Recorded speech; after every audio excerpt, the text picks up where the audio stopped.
नमस्कार साथियों, स्वागत है आप लोगों के बाबा मैथ विकास सर पर। आज जो क्वेश्चन है, फर्स्ट क्वेश्चन ये है, विश्व हिंदी दिवस कब मनाया जाता है? यानी when is the world Hindi day celebrate? ये विश्व हिंदी दिवस जो थे, विश्व हिंदी दिवस जो आज जो मनाया जा रहा है, ये 10 जनवरी को मनाया जाता है। याद रखिएगा, 10 जनवरी को वर्ल्ड हिंदी डे सेलिब्रेट करते हैं। अच्छा, हिंदी दिवस क्यों मनाते हैं? क्योंकि हमारे भारत के जो 13वें प्रधानमंत्री जो थे, डॉक्टर मनमोहन सिंह, ये एक अर्थशास्त्री भी थे। और मतलब कि ये जो ऐसे माने प्रधानमंत्री थे, माने भारत को माने इकोनॉमी को बढ़ाने के लिए भरपूर माने प्रयास किए। ठीक है? इनके हाल ही में मृत्यु हुआ, 2024 में मृत्यु हुआ। और ये 10 जनवरी को विश्व हिंदी दिवस मनाया जाएगा, इन्हीं का उद्देश्य था। और दुनिया भर में क्या किया जाए, हिंदी दिवस जो है जागरूकता फैलाई जाए। ठीक है? चलते हैं। अब मान लीजिए कि हिंदी दिवस पूछ दिया कि डॉक्टर मनमोहन सिंह जो है, इन्हीं के उपलक्ष्य में मनाया जाता है। ये भी क्वेश्चन पूछ सकता है कि बताइए कि 1 जनवरी को कौन सा डे मनाते हैं? याद रखिएगा, 1 जनवरी को विश्व वैश्विक परिवार डे मनाते हैं। याद रखिएगा, यानी global family day. Global family day 1 जनवरी को मनाया जाता है, याद कर लीजिएगा। ये क्वेश्चन आता है यानी ये डे से। 2 जनवरी को कौन सा दिवस मनाया जाता है? तो विश्व अंतर्मुखी दिवस मनाया जाता है। याद रखिएगा, 2 जनवरी को विश्व अंतर्मुखी दिवस मनाया जाता है। अगर 3 जनवरी की पूछेगा तो अंतर्राष्ट्रीय मन शरीर कल्याण दिवस मनाया जाता है। 3 जनवरी को कौन सा दिवस मनाया जाता है? अंतर्राष्ट्रीय मन शरीर कल्याण दिवस मनाया जाता है। अगर पूछ देगा कि नहीं 4 जनवरी को बताइए कौन सा दिवस मनाया जाता है, तो 4 जनवरी को आपको मनाया जाता है विश्व बेल दिवस। 4 जनवरी को कौन सा दिवस मनाते हैं? विश्व बेल दिवस। याद कर लीजिएगा, इसको 10 बार बोलिएगा तो याद हो जाएगा। 5 जनवरी को कौन सा दिवस मनाते हैं? राष्ट्रीय पक्षी दिवस। 5 जनवरी को राष्ट्रीय पक्षी दिवस मनाते हैं। 6 जनवरी को कौन सा दिवस मनाते हैं? तो विश्व युद्ध अनाथ दिवस। याद रखिएगा, विश्व युद्ध अनाथ दिवस जो है 6 जनवरी को मनाया जाता है। 8 जनवरी को कौन सा डे मनाते हैं हम लोग? 8 जनवरी को पृथ्वी घूर्णन डे मनाया जाता है। 8 जनवरी को कौन सा डे मनाते हैं? तो याद रखिएगा, पृथ्वी घूर्णन डे। और आज 10 तारीख है, 10 जनवरी को मनाते हैं हिंदी दिवस। याद रखिएगा। दूसरा क्वेश्चन ये है, हाल ही हाल ही में हाल ही में भारत की पहली हाइड्रोजन चलित ट्रेन किस राज्य में चलेगी? यानी कह रहा है कि हाल ही में भारत की पहली हाइड्रोजन चलित ट्रेन किस राज्य में चलेगी? हाइड्रोजन देखिए, ये हाइड्रोजन क्या होता है? हाइड्रोजन माने एक पानी है, ठीक है? हमारे पानी जो है किससे मिलकर बना होता है? तो हाइड्रोजन और ऑक्सीजन से। पानी जो हम लोग का बनता है वो हाइड्रोजन और ऑक्सीजन से मिलकर बनता है। तो पहले के लोग कहते हैं कि क्या गाड़ी जो चल रही है पानी पर क्या चल रही है, क्या आपको गाड़ी देते हैं? तो याद रखिएगा, अब वो समय आ गया है कि पानी पर भी गाड़ी चल रही है। तो बताइए, हाल ही में भारत की पहली हाइड्रोजन चलित ट्रेन जो है किस राज्य में चलेगी? तो यानी याद रखिएगा, ये जो है ऑप्शन ए है आपको उड़ीसा, ऑप्शन बी है हरियाणा, ऑप्शन सी है राजस्थान, ऑप्शन डी है इनमें से कोई नहीं। तो ये ऑप्शन आपको जो है बी जो है ये चला जाएगा, यानी ऑप्शन बी यानी हरियाणा में जो है आपको क्या आपको जो है हाल ही में भारत की पहली हाइड्रोजन चलित ट्रेन चलाई जाएगी। याद रखिएगा। नेक्स्ट क्वेश्चन है, अब मान लीजिए कि हरियाणा से आ गए तो हरियाणा की राजधानी पूछेगा तो आपको बताना होगा चंडीगढ़। और मुख्यमंत्री पूछेंगे कि हरियाणा का भी मुख्यमंत्री कौन है? याद रखिएगा, हरियाणा के जो मुख्यमंत्री हैं नायब सिंह सैनी हैं। और हरियाणा में अब थोड़ा बहुत जो है मतलब कि जो जनसंख्या है, जनगणना जो है, लिंगानुपात बढ़ने की कोशिश कर रहा है। क्योंकि पहले लिंगानुपात में हरियाणा जो था सबसे कम था, लेकिन लिंगानुपात में अब हरियाणा जो है यानी 950 से ऊपर है, लगभग 950 से ऊपर है। याद रखिएगा। तो ये लिंगानुपात में ये जो राज्य है बढ़ते जा रहा है। मुख्यमंत्री जो है यहाँ के श्री नवाब सिंह सैनी है। राज्यपाल पूछेगा तो असीम कुमार घोष है। अगर मान लीजिए कि यहाँ के हरियाणा के राजकीय पशु पूछ देगा तो काला हिरन। और यहाँ के राजकीय खेल पूछेगा तो कुश्ती। बताइए, बिहार का राजकीय खेल और बिहार का राजकीय पशु क्या है? आप लोग कमेंट में कीजिए। और एशिया के सबसे बड़ी जंगल सफारी हरियाणा के गुरुग्राम और न्यू जिलों के बीच अरावली पहाड़ी में बनाई जा रही है। एशिया की सबसे बड़ी जंगल जंगल सफारी जो है हरियाणा में ही बनाया जा रहा है। चलिए नेक्स्ट क्वेश्चन है, 3 नंबर क्वेश्चन ये है, बताइए NHAI ने बंगलोर बिजवाड़ा जो है NHAI बंगलोर बिजवाड़ा एक्सप्रेसवे पर कौन से दो गिनीज वर्ल्ड रिकॉर्ड बनाया है? याद रखिएगा। ऑप्शन ए है सबसे सबसे जो है सबसे लंबा जो सबसे लंबा स्मार्टवे और सबसे तेज निर्माण। ऑप्शन बी है सबसे अधिक सोलर पैनल और बायो बीट मेन रोड। ऑप्शन सी है सबसे लंबा और सबसे लंबा कंक्रीट रोड और सबसे अधिक टोल टूथ। ऑप्शन डी है सबसे अधिक ड्राइव थ्रू रेस्टोरेंट और सबसे लंबा टनल। याद रखिएगा। इसमें जो ऑप्शन जो है आपको एज चला जाएगा, नहीं सबसे जो लंबा स्मा सबसे जो लंबा है स्मार्टवे और सबसे तेज निर्माण, यानी NHAI जो है बेंगलोर बिजवाड़ा में एक्सप्रेसवे पर कौन से दो गिनीज वर्ल्ड रिकॉर्ड बनाया? याद रखिएगा। ऑप्शन ए चला जाएगा सबसे लंबा स्मार्टवे और सबसे तेज निर्माण। याद रखिएगा। नेक्स्ट क्वेश्चन है, आपको देख लीजिए यहाँ पर लिखे हुए हैं और आंसर में डिस्कशन भी है। याद रखिएगा।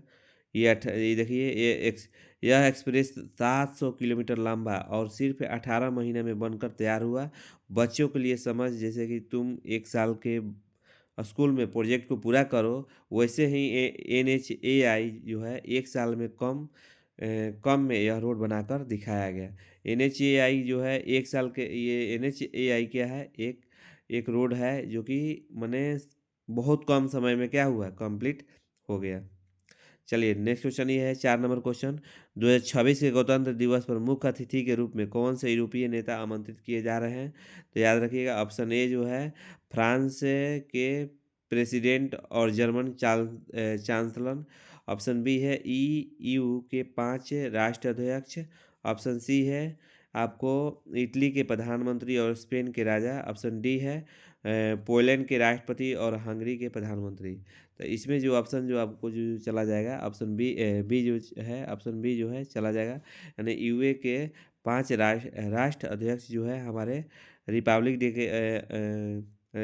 डे पर आ रहे हैं। याद रखिएगा। डिस्कशन जो है यहाँ पर लिख दिए हैं। इसका डिस्कशन क्या है, यह पहली बार यूरोप के 5 बड़े नेता एक साथ भारत के परेड में आएंगे। ठीक है। अगर इसको बच्चे को तरफ में समझना होगा तो 5 बड़े भाई एक साथ मिलकर आपको फेस्टिवल में आएंगे। वैसे ही यूरोप के 5 नेता जो है भारत के गणतंत्र दिवस पर आएंगे। याद रखिएगा। गणतंत्र दिवस मतलब रिपब्लिक डे। 5वां क्वेश्चन ये है, भारत ने हाल ही में किस देश के पेशेवरे के लिए देखिए यहाँ पर और है कि भारत ने हाल ही में किस देश के पेशेवरे के लिए EB4 बिजनेस वीज़ा लॉन्च किया? India the recently launched EB4 business visa for the professional form which country? यानी कह रहा है ऑप्शन ए है जापान, ऑप्शन बी है चीन, ऑप्शन सी है USA, ऑप्शन डी है आपको UAE। और इसमें ऑप्शन जो है आपको चला जाएगा बी चला जाएगा। याद रखिएगा। ऑप्शन जो है बी है, ये आपको चला जाएगा। अच्छा, भारत ने हाल ही में वीज़ा जो है किस पेशेवर के ये देखिए ये बिजनेस के लिए बनाया गया है। भारत और चीन का जो है हमारा जो क्या बोलते हैं रोजगार नहीं, बिजनेस जो है, यानी आपको माने मजबूत हो, जैसे कि इंजीनियर हो गए, बिजनेसमैन हो गए, उनके लिए बनाया गया है। जो कि माने व्यापार हो माने व्यापार चीन और भारत से आसान तरीक़ा से हो सके। ठीक है। चलिए 6 नंबर क्वेश्चन ये है, भारत का पहला बुलेट ट्रेन प्रोजेक्ट किस वर्ष में लॉन्च करेगा? In which year will India first bullet train the project be launched? Bharat का पहला बुलेट ट्रेन प्रोजेक्ट किस वर्ष लॉन्च करेगा? याद रखिएगा। बुलेट ट्रेन जो है 2027, 2028, ऑप्शन सी है 2029, ऑप्शन डी है 2030। याद रखिएगा। ये 2027 में लॉन्च करेगा। बुलेट ट्रेन जो है भारत में आपको 2027 तक लॉन्च हो जाएगा। ये 15 अगस्त पर क्या किया जाएगा, यानी कि 15 अगस्त के दिन 2027 को ये लॉन्च किया जाएगा। अच्छा, मुंबई कहाँ चलेगा? मुंबई से अहमदाबाद तक ये बुलेट ट्रेन 320 किलोमीटर प्रति घंटा की रफ्तार से चलेगी। याद रखिएगा। नेक्स्ट क्वेश्चन ये है, भारत है और पाकिस्तान ने परमाणु प्रतिष्ठानों की सूची का आदान प्रदान कितने बार किया? जो है भारत और पाकिस्तान ने परमाणु प्रतिष्ठानों की सूची आदान प्रदान कितने बार किया? तो याद रखिएगा, ऑप्शन ये है आपको, ऑप्शन ए है 35 बार। याद रखिएगा 35 बार जो है आदान प्रदान किया। जैसे मान लीजिए कि यह देखिए यहाँ डिस्कशन में भी लिख दिए हैं, यह 35वें वार्षिक आदान प्रदान था, जिसे बच्चों के लिए यह है जैसे कि हर साल तुम जन्मदिन पर दोस्तों को कार्ड भेजते हो, वैसे ही दोनों देश हर साल एक दूसरे को अपनी न्यूक्लियस साइट्स की लिस्ट भेजता है। शांति का संदेश है ये। चलिए ठीक है। नेक्स्ट क्वेश्चन है 7 नंबर, डीआरडीओ द्वारा विकसित पोर्टेबल वाटर प्यूरिफिकेशन सिस्टम का नाम क्या है? याद रखिएगा, what is the name of the portal water purification system developed by the DRDO? Option A है यानी स्वदेश। ऑप्शन ए जो है स्वदेश है, यही आपको ऑप्शन ये जो है सही होगा।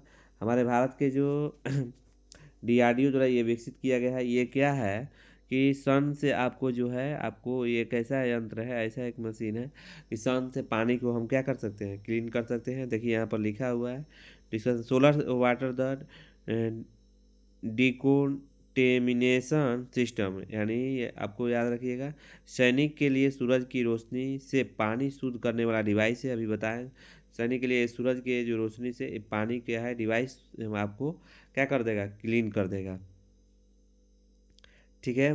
मशीन सूरज से पानी साफ करती है तो उसको बोलते हैं सुपर कूल। याद रखिएगा, मशीन जो है सूरज से साफ करती है उसको बोलते हैं सुपर कूल बोलते हैं। 8वां क्वेश्चन ये है कि सुप्रीम कोर्ट ने किस देश के सुप्रीम कोर्ट के साथ MOU साइन किया है? याद रखिएगा, सुप्रीम कोर्ट ने किस देश के सुप्रीम कोर्ट के साथ MOU साइन किया है? याद रखिएगा, ऑप्शन इसमें ए जो है आपको सी चल जाएगा, भूटान जो है यहाँ से सुप्रीम कोर्ट ने MOU साइन किया है। और यहाँ माने हम लोग का भूटान हमेशा माने भारत से रिलेशन जो है अच्छा से बनाता है। वही देखिए बांग्लादेश, पहले जो शेख हसीना थी तब तक से ठीक था, लेकिन शेख हसीना चल जाने के बाद ये जो एक नए प्रधानमंत्री बने हैं, वहाँ बने नहीं हैं, उनको रखा गया है। वो जब से उनसे हमारा भारत का रिलेशन जो है मैंने बिगड़ते जा रहा है। चलिए मिलजुल कर रहना चाहिए। यहाँ पर लिखवा भी दिए हैं, भूटान के जज एक दूसरे के देश में जाकर कानून सीखेंगे। याद रखिएगा, इसका मतलब ये है भारत और भूटान के जज जो है एक दूसरे के देश जाकर क्या करेंगे, कानून सीखेंगे। याद रखिएगा, इसका मतलब ये हुआ, उपलक्ष्य हुआ।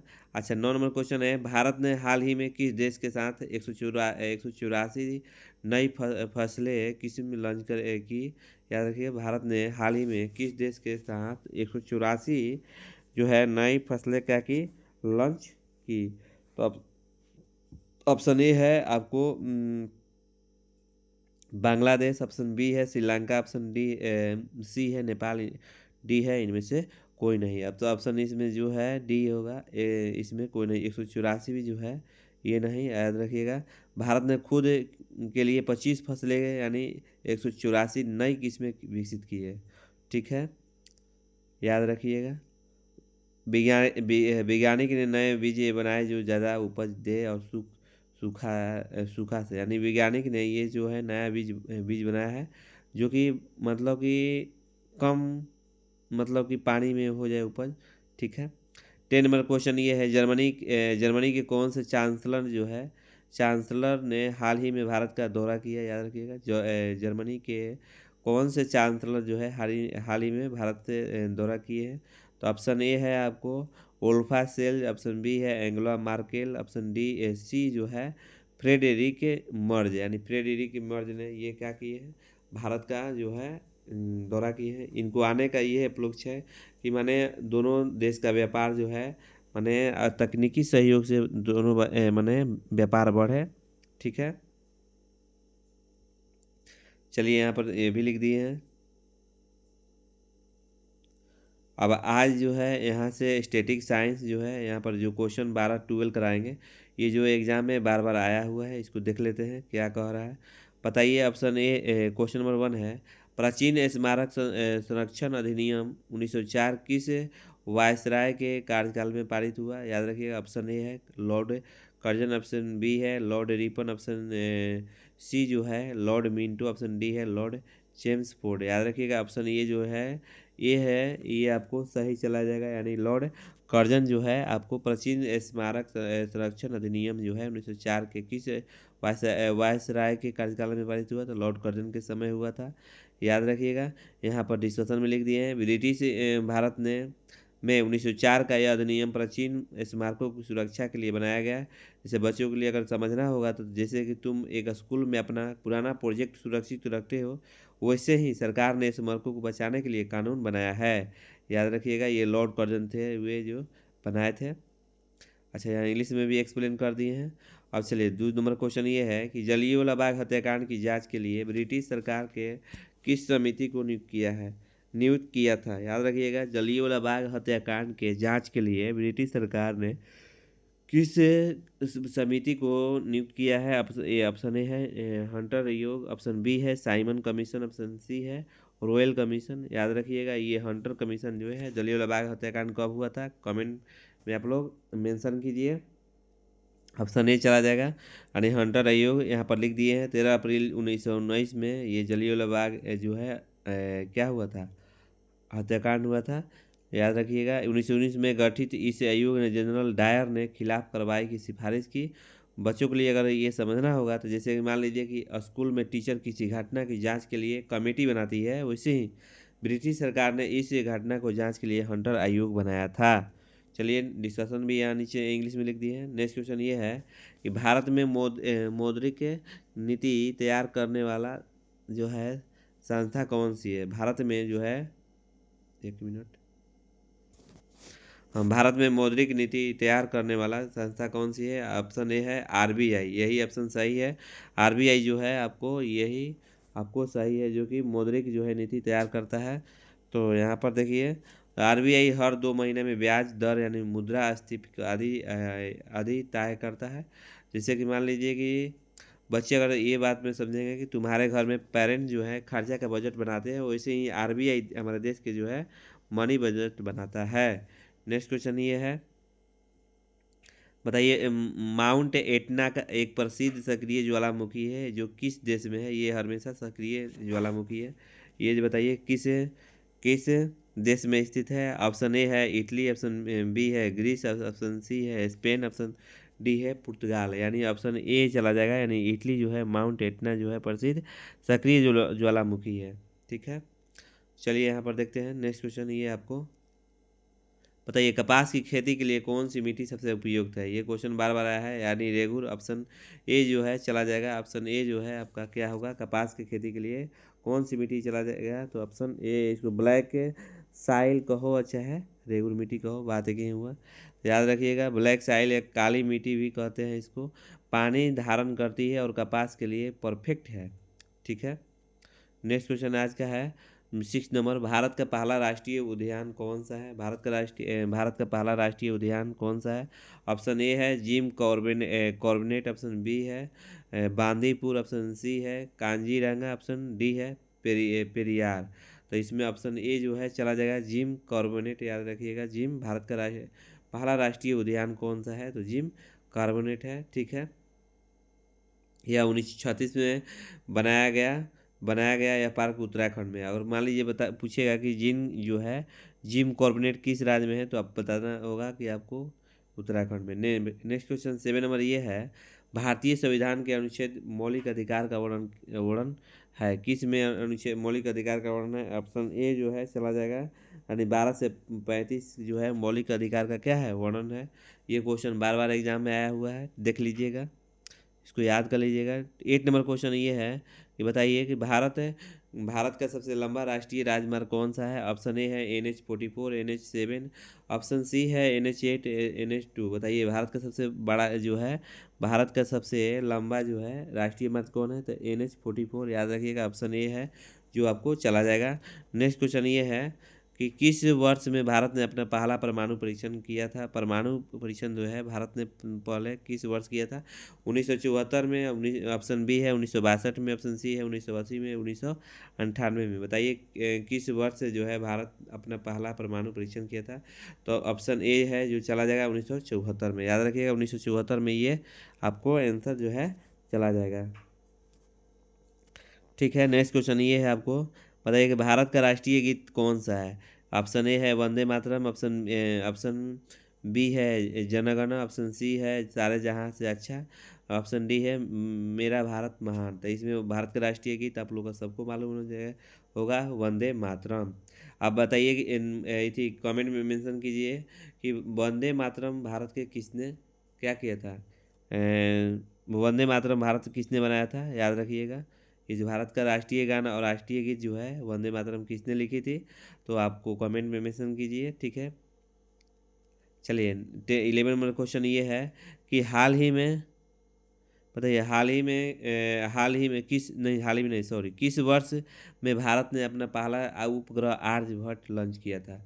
किस वर्ष में भारत ने अपना पहला उपग्रह जो है आर्यभट्ट शुरू किया था। तो ऑप्शन ए है 1975, ऑप्शन बी है 1969, ऑप्शन सी है 1980, ऑप्शन डी है 1990। बताइए कौन सा होगा।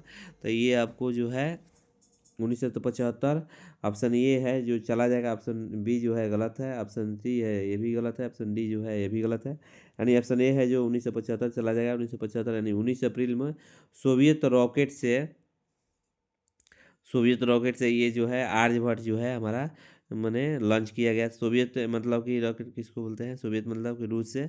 देखिए यहाँ पर ये है डिस्कशन में, यह भारत के अंतरिक्ष एक मिनट यह भारत के अंतरिक्ष कार्यक्रम की शुरुआत थी। बच्चों के लिए अगर समझना होगा, जैसे कि पहली बार रॉकेट टॉपी बनाते हो, वैसे ही भारत ने अपना पहला प्रोजेक्ट सेटेलाइट का है भेजा था, याद रखिएगा। नेक्स्ट क्वेश्चन ये है आज का लास्ट, भारत का राष्ट्रीय पशु कौन है। भारत का जो है राष्ट्रीय पशु कौन सा है। ऑप्शन ए है आपको बाघ है, ऑप्शन बी है आपको शेर है, ऑप्शन सी है हाथी है, ऑप्शन डी है चीता है। भारत का राष्ट्रीय पशु क्या है, तो ये आपको ऑप्शन कौन चला जाएगा, याद रखिएगा ऑप्शन कौन है, भारत का राष्ट्रीय पशु कौन सा है। ये हम ना बताएंगे, ये आप लोग बताइएगा कि भारत का राष्ट्रीय पशु कौन सा है। और हाँ, ये क्वेश्चन ये है होमवर्क में, अगर भारत का अगर मान लीजिए कि राष्ट्रीय गीत पूछेगा तो कौन बताइएगा। तो आप लोग बताइएगा कि भारत का राष्ट्रीय गीत कौन है, कमेंट में मेंशन कीजिएगा। और भारत का राष्ट्रीय गान क्या है ये भी बताइएगा। भारत का राष्ट्रीय गान पूछेगा तो ये भी बताइएगा। अगर मान लीजिए कि भारत का जो है आपको पूछेगा कि जानवर कौन सा है, भारत का राष्ट्रीय जानवर पूछेगा तो ये भी बता दीजिएगा भारत का राष्ट्रीय जानवर कौन सा है। और पूछेगा कि नहीं भारत का राष्ट्रीय जानवर नहीं, भारत का राष्ट्रीय फल बताइए, तो भारत का राष्ट्रीय फल पूछेगा तो ये भी बता दीजिएगा भारत का राष्ट्रीय फल कौन सा है। तो अगर भारत का राष्ट्रीय फल पूछ कर नहीं पूछेगा कि बताइए भारत का जो है क्या बोलते हैं राष्ट्रीय चिन्ह क्या है, एक क्वेश्चन आता है, भारत का राष्ट्रीय चिन्ह बताना होगा। भारत का राष्ट्रीय जो चिन्ह है क्या है, तो आप लोग ये कमेंट में मेंशन कीजिए। तो आज का वीडियो इतना ही, थैंक यू। अगर अच्छा लगे तो लाइक एंड शेयर कीजिए। जय हिंद, जय भारत।